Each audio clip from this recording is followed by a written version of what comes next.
in town, or rather bold, in the world, is Joe's Pizza in New York City.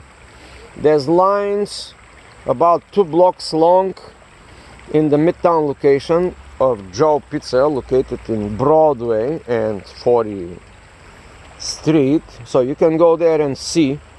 Now all these people, they believe that the Joe's Pizza is the best, yeah, in the world.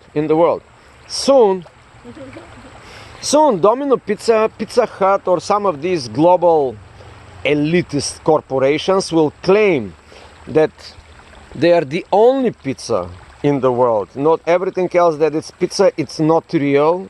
They are fake. All these small pizza shops, they are fake. And the original, it's, let's say, Pizza Hut or Domino Pizza, or whoever has faster distribution, more logistics, and this is all makes business sense, right?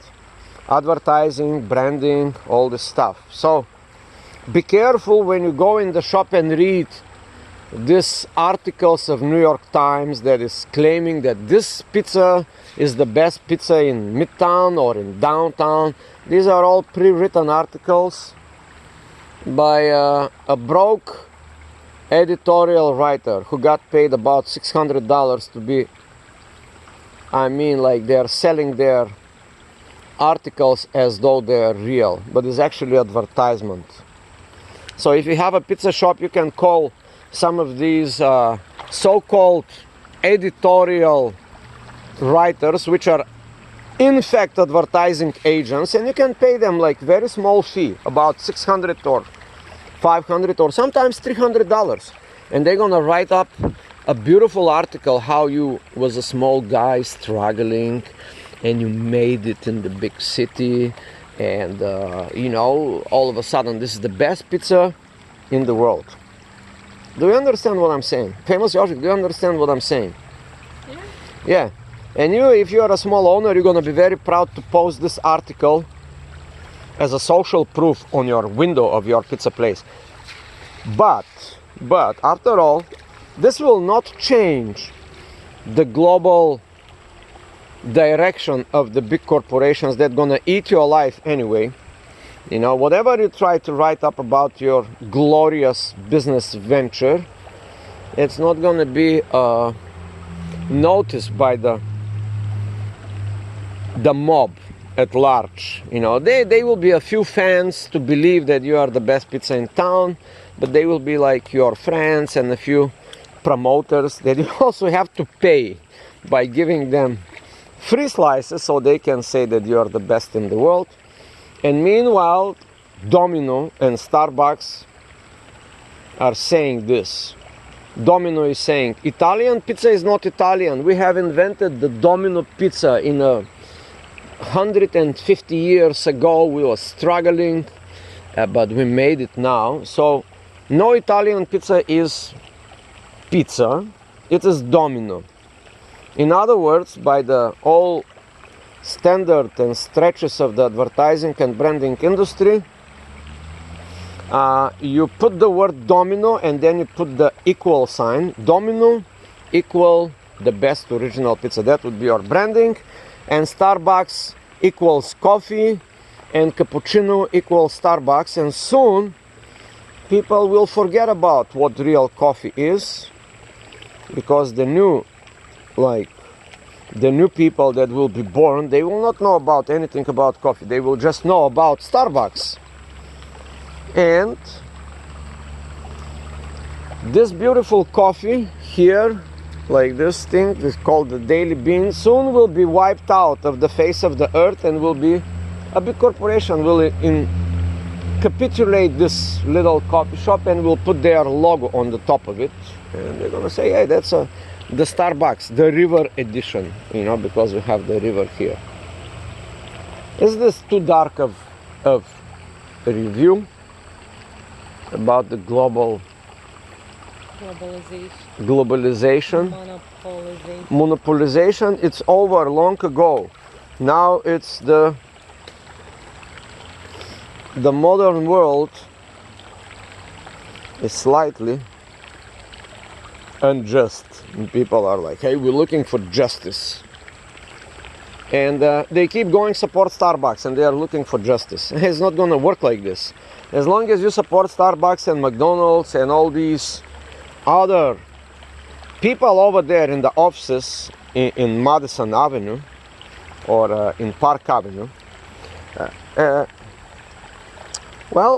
these coffee shops will die. That is a fact.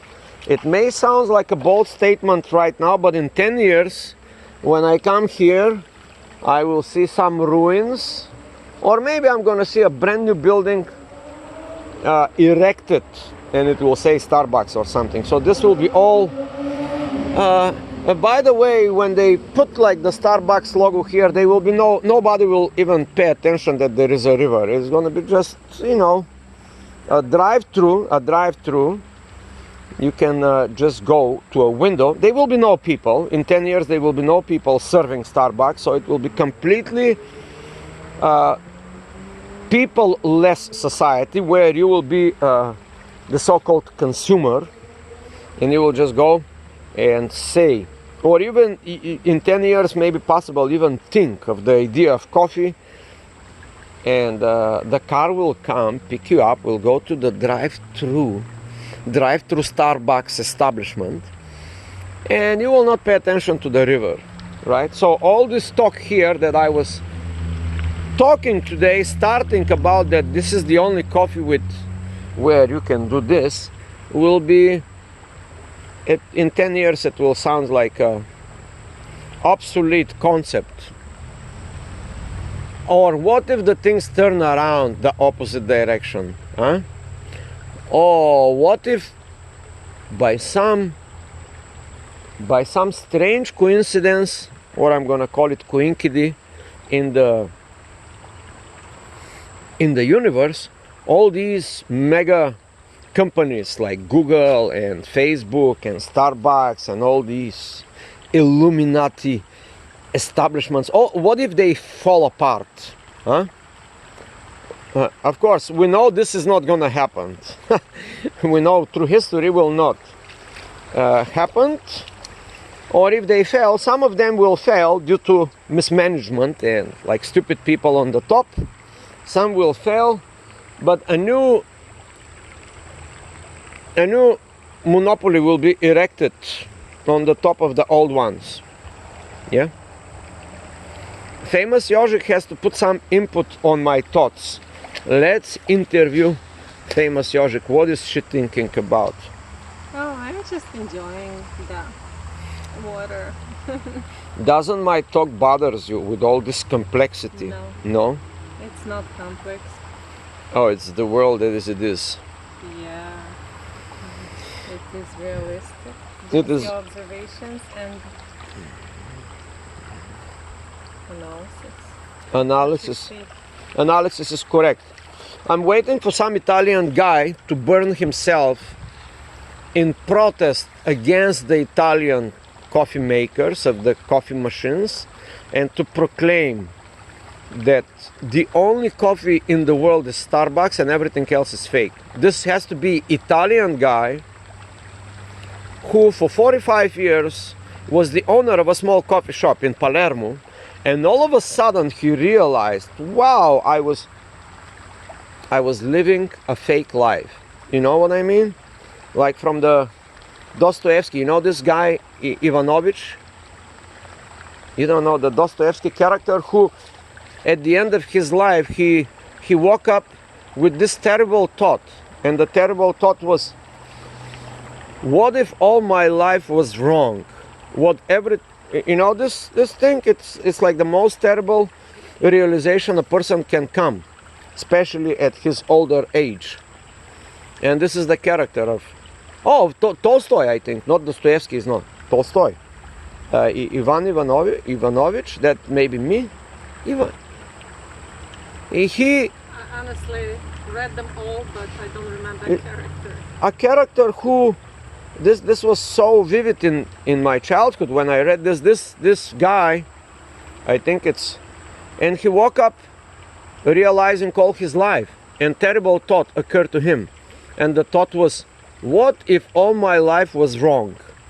You know, and that's the most terrible thought you can realized one day after living for a while in this planet. And that would be the Italian guy who just one day at the age of 64 or 75, he was owning this coffee shop inherited by his father, of course. And he one day woke up in the morning and realized that all his coffee shop effort was wrong. He should have bought a franchise of Starbucks and, just said, all my life, all my effort, all this coffee that I sold to people was fake. And now, voila, I finally came to the truth, which is the Starbucks coffee shop. And that's why, for him to make a point at the age of 67 or 73, he burned himself in the plaza in Palermo, right in front of his coffee shop, and said, I'm burning myself, my body and my soul and my spirit, and everything will be gone because I was wrong my entire life to sell this terrible double espresso to all these fools, these Italian people. And now, people, you have it. It's called Starbucks.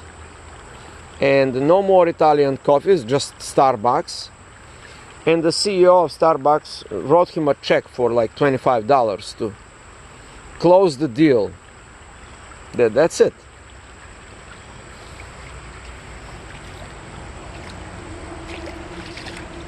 And that's the sad world that we live in. But it's also the beautiful world. These are sad thoughts, but you can see, if you see what's going on in the real world, you see the real world is like